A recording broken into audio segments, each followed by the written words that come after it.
Hello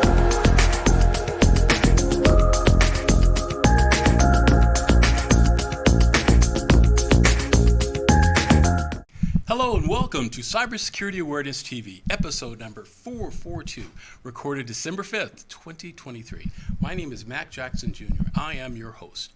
I'm your host to bring you information on cybersecurity, awareness, and technology here in our Las Vegas community. I want to thank all of our viewers who've been part of our show. And for this week, I have a special guest with me to join me this week. Is Laura Nolan. How you doing? Doing great. Welcome to the Mac and Laura show. That's right. She's my co-host. She's my co-host today. We're going to talk about technology and cyber stuff. We're going to talk about Laura's business. And in our second segment, we have a special guest as well to talk about cybersecurity. A new author we'd like to bring to your attention as well. So Laura, we'll start out by talking about your business. Laura's one of my newest co-hosts with her company, CS Now Staffing. And tell us a little about CS Now Staffing. Of course. Well, I've been in the staffing industry for the last 17 years, and in October 24th of 2014, I started my own staffing company. We are family operated, Nice. women owned, Nice. women owned, minority owned, and we are local here in Las Vegas, Nevada. Excellent, excellent. So what kind of staffing services do you provide for the Las Vegas community? No, great question. So we do seasonal, temp to hire, and direct hire in different segments like janitorial all the way to high executive positions. Excellent, excellent. I wanted Laura to be on my show because I wanted to talk about the job market here in Las Vegas. Now that we've passed the pandemic, hopefully past the pandemic, and the jobs are increasing in certain areas, I wanted Laura to get her perspective on what it looks like for my students, of course, at DeVry University and Texas A&M as well. But I wanted you guys to take a look at some of the opportunities that are there, and I wanted to bring in an expert to talk about it, I guess, so today. So what do you think about the job market here in Vegas? It's a tough market. We're very disconnected. Yeah. You talk to the employer, and the employer will state, I don't have enough income to be able to hire so many employees at such and such pay rate. And the problem that they're having is that then you have the applicant or the employee who's looking for work at a much higher pay rate, but they don't have the full skills to justify that high pay rate. So I think with COVID, we just really put our communities completely out of whack. Wow. Where they were sitting down doing nothing for $18 an hour, and so now they think they can go out and look for employment at $18 an hour start paying rate with not acquired any new skill. So it's just very disconnected out there, and I believe a lot of the companies right now are still having cold feet. They just really don't know how to maneuver right now in the industry. They know they want to invest and they want to be able to grow their business, but they're just thinking twice before they bring that manpower on because they're having a tough time getting that right person at that right price. Interesting. So some of the questions that my students have asked me to ask you and recruiters like you, how important it is for them to have their degree versus certifications when it comes to being hired. What do you think about that? Well, it's more important actually. Clients will ask more for the certification than they will actually the degree itself. Interesting. Yeah, I've heard both sides from that. It's good that you mentioned that as well. As far as certifications, is there certain types of certifications that you've noticed, or just basically any certification? Since it's not really my big wheelhouse, Sure. I don't know off the top of my head all the different types of certifications that are needed, but I can tell you that it's not just the certification, but it's also the work experience that they're looking for as well. Sure. And then are they teachable, coachable, and moldable? Right. And the problem with the certifications is you've got to stay on top of the training. So true. Because it's moving like, oh, wait a minute, we just closed our eyes. Now there's something new you have to learn. Right. So right. that's the way it's moving. Right. Yeah, it's absolutely crazy. Yeah. The other one was remote workers. I love those. Everyone wants to work remote. Guess what? It's not out there the way it was before during COVID. Everyone was being lenient because they needed the workforce, right?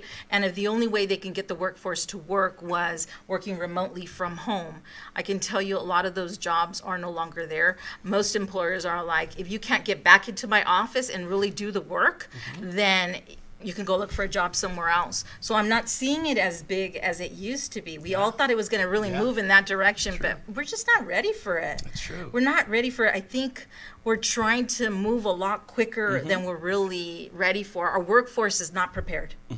Companies like WeWork, right? The temporary temporary office companies, right? Okay. They set up all over the place, all over the world, and their stock has gone down. They're almost out of business now because you're right. Companies are wanting the employees to have offices that work remotely. Right. Come back to the workforce. Well, it's just very difficult, and I'm going to speak for myself, because during COVID time, we expanded. We went to Texas. We opened up an office in Texas. We opened up an office in Plainfield, Indiana, and then one to Arizona. And so we had to man all our internal team remotely. It's difficult. It is really difficult to hire someone that really has that accountability, respect, trustworthiness, and good work ethics, which are our 4 companies' core values. It was very difficult. Let me tell you, the beginning of this year, I started laying off and closing off these offices. Wow. You know, I found one of my employees in Arizona asleep in my office, actually using it as an apartment. You know, just stuff that just was disgusting me. People telling me that they were really at the office and acting like their camera didn't work. And I'm like, there's no way. We're troubleshooting this stupid thing. We send them a new computer. Oh no, it still doesn't work. Finally, we fly out to Plainfield, Indiana. Oh, my camera does work. But guess what? She was working from home and acting like she was working at the warehouse. So I mean, so it's many just, stories I've heard this story so many times from employers. You're absolutely right. How do we train people good work ethics? What happened to those days? What happened to our generation? Yes. That really we cared. True. You know, as a cyber person, I'll tell you another story too. For yours, to back what you're saying, there are apps that you can get your mouse on your laptop to automatically move around the screen. So if you are monitored by your boss, right? I'm telling you. So, oh yeah, they're working. I can see the mouse moving, so they must be working, and they're actually away from their workstation, you know, while this is happening. Yeah. So, Oh, I know. We've been using, we were using Teams to show where the person was clocking in to find the, what is it, GEO, whatever fencing. Help me out here. Yes, geofencing. Okay. And it's challenging. People go clock in, and then they take off, and then they go. How much work do you guys put into this just to not really work? At the end of the day, the way I would talk to my team is numbers don't lie. That's right. And the numbers are dropping. And so guess what? We can't continue if the numbers keep dropping. Because at the end of the day, I've got to figure out how I'm going to meet that payroll. And that's any employer out there, any business owner. How are we going to cover payroll? Okay, minimum wage goes up. Right. Great, fabulous. But who is trying to strive to go work for minimum wage? No one should. No one should be saying in high school, I really want to work for minimum wage. So let's make sure that the minimum wage increases. Right. No, what you did is you literally hurt the small business owner, because now it's hard for them to jumpstart. They can no longer afford basically the workforce, right? And that cookie that used to cost $1 to make now costs $3 or $5. So then the people that you're really trying to help, did you really help them? You didn't. No. You didn't. You actually made things worse, because what? The small business owner, we're the heartbeat of America. That's right. We're what keeps the country Absolutely. flowing and going. We're the ones that place more people off to work, even more than those large corporations. And that it's a great fact. You're absolutely right. Small businesses are the backbone of our country and of our economy here in the U.S. And they have to be supported. Yes. Right? So we're working, as a matter of fact, there's a couple projects that we've worked on together, Laura and I, with the Vegas Chamber. We'll mention their name, the Vegas Chamber. And also we have representative of Urban Chamber here as well, here in Las Vegas, on promoting small business, right? Small businesses and their success and hopefully their growth here in Las Vegas. Right. No, and I also started a nonprofit organization back in 2015 called Nevada Hispanic Business Group. Yes. Because I felt that there was so many different programs within our state, our city, that just we weren't sharing the programs. Right. So when I first started my business, I'm like, how do we get it out to the entrepreneur that's barely starting up, that no one really wants to pay attention because they really aren't, producing that much money yet, right? And so we started this nonprofit organization back in 2015. It's still growing and going. Nice. Thank goodness. And it basically what it focuses, how do we help that entrepreneur?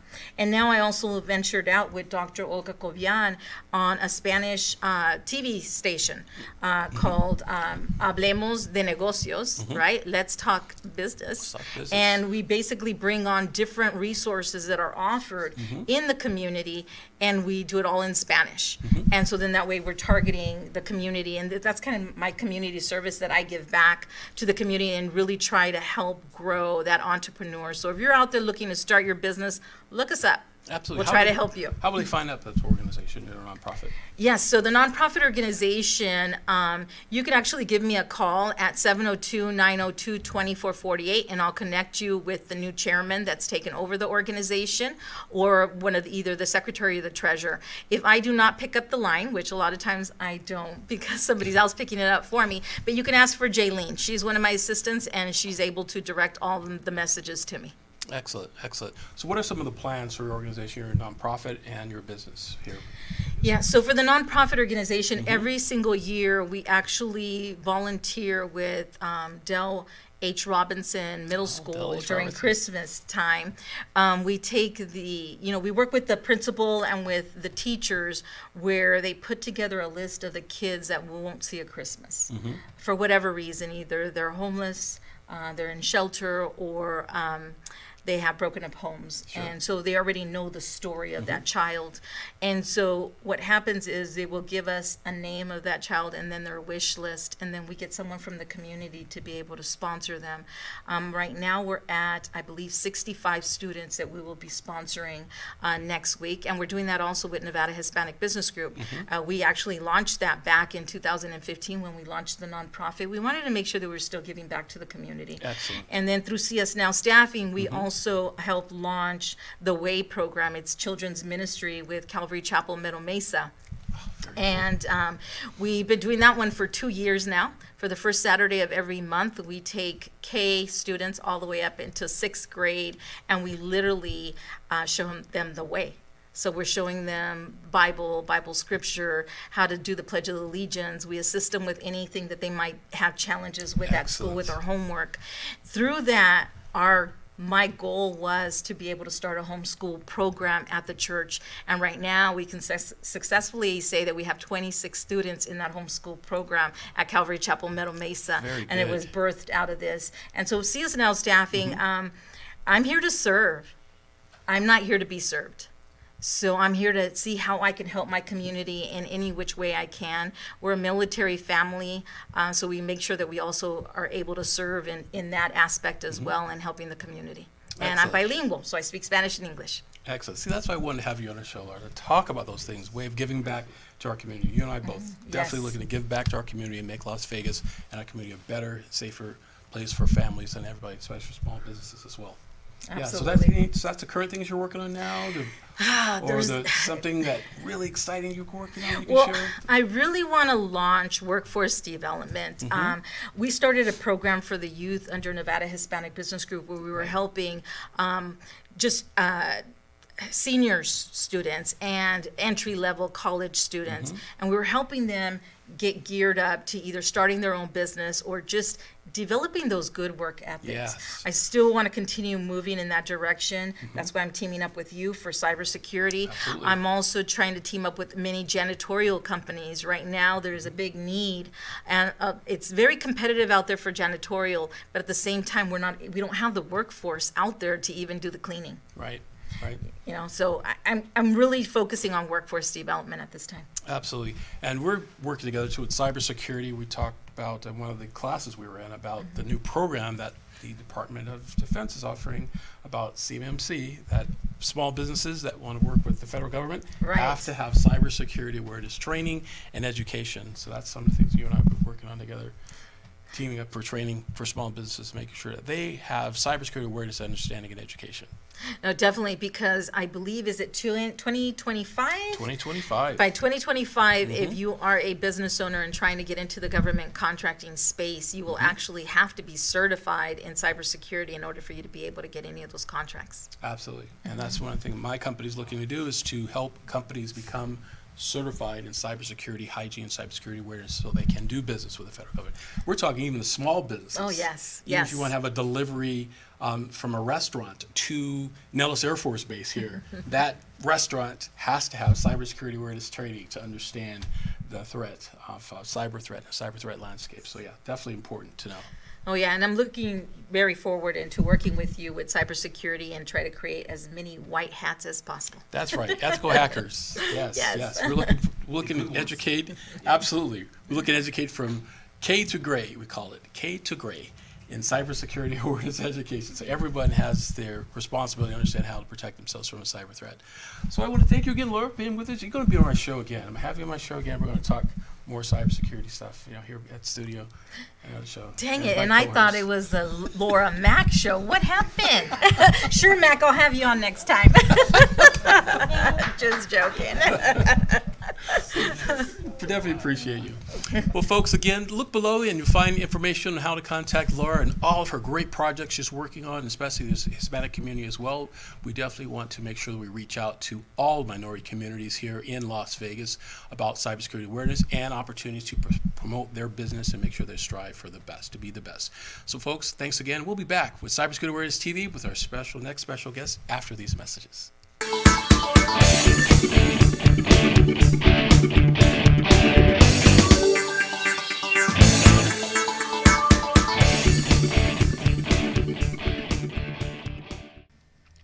Hello, folks. This is Mac Jackson Jr. from Vanderson Cyber Group. The problem with businesses today is that they are affected by cyber attacks from around the world, but companies are not sure of what to do. Normally, they are reactive instead of proactive. But folks, cyber attacks can affect your bottom line, and it will affect you financially, legally, and your business reputation. Here at Vanderson Cyber Group, we can help you develop a policy by training your employees on what to do if they are involved in a cyber attack and how to mitigate it and fight against it. Folks, we call it here #StayCyberWoke. And that's Vanderson Cyber Group here in Las Vegas and around the world. You can reach me, folks, at VandersonCyberGroup.com or my website, MacJacksonJr.com as well. Here locally, 702-868-0808. Give us a call today, folks. We must fight back.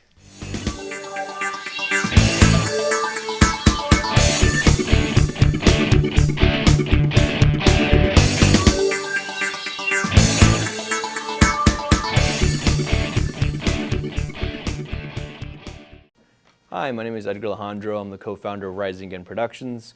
So we've been here in Vegas producing films for the past couple of years, and we've seen our fair share of studios. We worked in our fair share of studios, and to be honest, WWDBTV has been our favorite by far. John is so welcoming. The space is wonderful. It's perfect for what we need. We've had rehearsals here, we've had callbacks here, we've had table reads here. So if you're a Vegas creative, or really just a creative coming into Vegas, definitely check out this space. Chat with John. I think you'll find that this studio has everything that you'll need as well.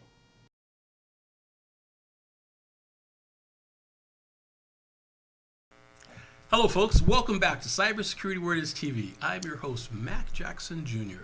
In this segment, we're talking about businesses, small businesses development, and here in our Las Vegas community. And I have two special guests with me in this segment to talk about small businesses. I have Wendell Myers, right? Correct. Right. And Armand Roberts. Yes. Great. And Armand has wrote a book called The Ultimate Book to Cybersecurity. Of course, one of my favorite topics here on my show, Cybersecurity Awareness TV. So I definitely want to help promote his book and talk about that as well. So, gentlemen, small businesses in Las Vegas. Give me your opinion, Wendell. What do you think, and what has the Urban Chamber you're with? What are they doing, and what is your vision of small businesses and how they can be promoted here in Las Vegas? Well, the Urban Chamber is extremely active within the small business community. Whether it's a donut shop, a nail shop, everywhere that they can be, they're out there reaching out to individuals, trying to let them know that they have support and to help promote them. Excellent. And it's not without these small businesses that Las Vegas doesn't thrive. Everyone thinks it's the casinos that drive the business here in this city. It's the small business guy, the mom and pop, that gets it done for us. So we try to give as much support to them as we can. And then from another avenue, how do we prepare students or potential employees to be prepared to go to work for these small businesses? Absolutely. As far as technology here, and all three of us are into technology, Yes. do you see that as a growing need here in Las Vegas? And is there opportunities for students here in Las Vegas to pursue these jobs?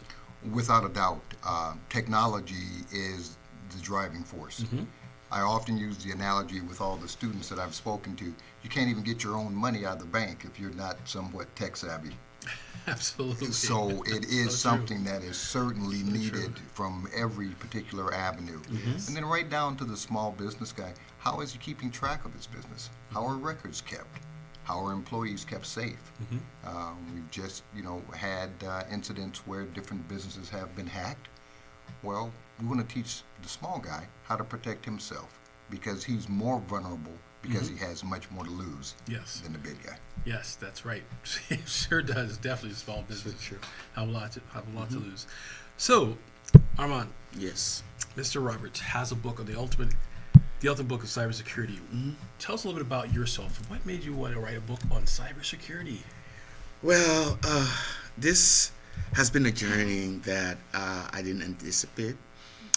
During the recession, as what I was saying earlier, I invested a lot into real estate, having my own business, and when the recession came, 2007, I went kaput, like most people and most business partners.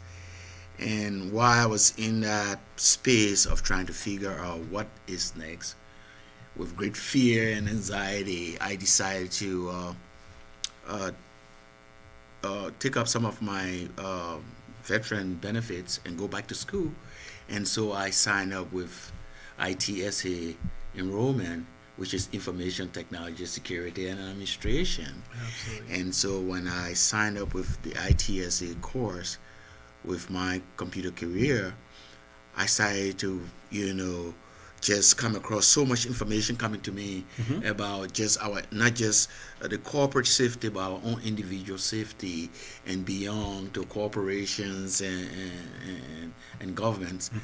And I said, man, I am almost in my late 60s and I'm not even aware of these things. Right. And I got a lot of buddies that I talk to, and they're like, what are you talking about? Right. And so it came upon me, why not try to approach this from a layman's perspective, write it to present it to where it has all the facts and backings there because it's a strategic guide, to information technology, security administration, but to present it in a way where the layman can understand it. Absolutely. The young people, That's a good the point. very young people, you said K to 12, Yes. will be able to understand it, and us, And the older- K to grade, senior right? K to grade, K to grade, can everybody. also relate. And this is how all of this started. And it started from a very humble place, but my whole idea was just to get the information out. Right. For nothing else, if it just helped one child or someone to avoid some of the pitfalls that we all are now subjected to, consciously or unconsciously, with cybersecurity, then it will be worth it. And that's how this book came about. I like how you say that the book is created for everyone. Yes. And it's not very technical, right? That you have to have a technical background, To but understand it's it. something that everyone could. So grandma can understand it. Also, the high school student and the elementary school student. Coffee table cybersecurity Right? book. Yes, Everybody can exactly. understand it. And that's exactly And that's really where the excitement is. And as I got this with all the excitement, I couldn't hold it but to just talk about it. talk about it to a window. And to tell you the truth, the first week I got it, he was the first person that I've had so much admiration. We talk from time to time since Yes. I also went at the school there. But when I got this, I said, I have to tell Wendell about this. But I had no idea. And from that juncture to now, it has been really a wild ride. And I'm just excited. And I'm hoping that it can get to the children, can get to people, all people, to get some understanding. We're talking about, malwares, worms and Trojan horses. We're talking about people tricking you with pinching, sending you emails to get your information. If you're not aware of these things, they can get you. We're talking about very smart bad guys that can create a file and lock you out, and they say you have to pay ransom to get out there. You know, in our conversation with social engineering, you're talking to someone, you just think you're giving information. I mean, you're talking, but you're giving information that you are not even aware that it can be used in so many different ways. And just those in our daily lives, not just the corporation, if nothing else, to be cognizant of it and to be able to share it and be aware of it so that in your daily interaction, you can apply them. And then from time to time, you have an excellent opportunity to even develop your own skills, because this is a phenomena that is going to be going on forever. And you just said it, man, of understanding cybersecurity Absolutely. is so prominent. So that- when Wendell introduced me to you and mentioned you that there was a student that that wrote a book on cybersecurity, Wendell and I talked about how students should develop their experience, right? Because one of the things that my students at DeVry and Texas A&M, where I teach, have talked about is, how do I get experience? Well, what you have done by creating this book, you have created your experience. This is great for employers as well, that you could present that when you apply for, if you're applying for a job or anything, you could actually show this is your background right here. This is your resume.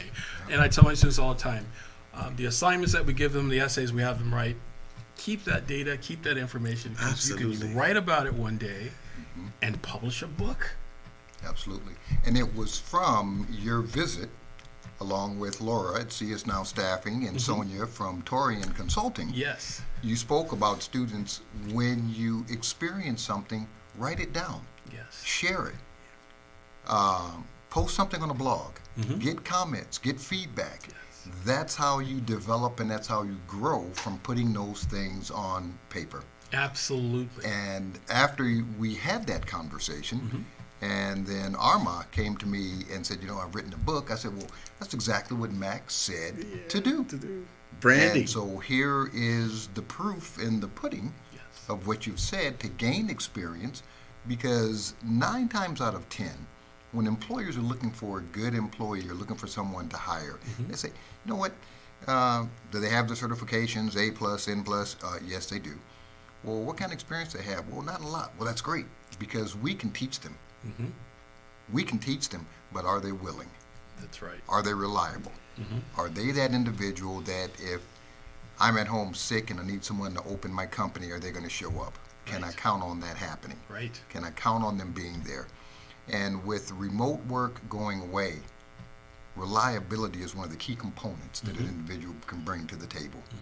And can you be responsible? Because that's what an employer wants. Absolutely. Absolutely. Especially when with the skill of critical thinking. And by creating something like this, a book or writing a blog, students do that. They're basically showing their critical thinking. Yes, certifications are great, they're good to have, but what you're doing is you're studying for a test. Being able to critically think, employers want to be able to hire people that can solve business problems. Solve business problems, can understand it, not just regurgitate an answer from an exam. Right. And by creating your own blog, you're basically looking at the world and saying, you know what? I can make a difference. I can make change. Here's a business problem. I'm going to write about it and blog about it and talk about it. And you have people that are clicking on your links and giving you likes about it. You bring it up to the recruiter that you're talking to. You ask, you want to know about me? Go to my blog and you'll see how I help solve business problems. That's the type of people that employers are looking for. And you've basically set up a great opportunity for yourself and hopefully motivation for other students and other people around the world too, to think about how they can give back and how they can solve business problems. This is definitely one of the ways. That's wonderful. You've just given me another homework assignment. And that is to start working on my blog as of today. There you go. Absolutely. That's Love it. wonderful. Absolutely love it. Definitely appreciate it. Yes. Yes. Well, thank you for being part of our show. It's a pleasure, And very, Mark. very good luck to you and your Yes, book. Mr. It's going to be Jackson. very, very successful. Thank you Of very course, much. Wendell, It's always a pleasure. Thank you, sir. Always a pleasure. to Thank be you, with sir. you. Yes, Thanks absolutely. for this. Absolutely. He's responsible for all of this always. Absolutely. It's been fantastic, and it's a pleasure being here. And I'm appreciate looking it. forward to working with you all. And so that if anything we can give, like John was saying, giving back Yes. is more important to me than anything. That even if it's just for a tiny little space, our community, our kids, our children, Of course. if it can make a difference, it would be a good thing. Very good. Appreciate Yes, that. yes. Appreciate that. Well, folks, that's all our show for us today here on Cybersecurity Awareness TV. I want to thank my guests, Laura, for being with us, and Wendell and Herman for being with us as well. Folks, we have a lot more to give here on WWDBTV. I definitely want you to tune in to all of our shows and for next week as well. So until then, folks, have a great holiday, and we'll see you next week. Take care, folks.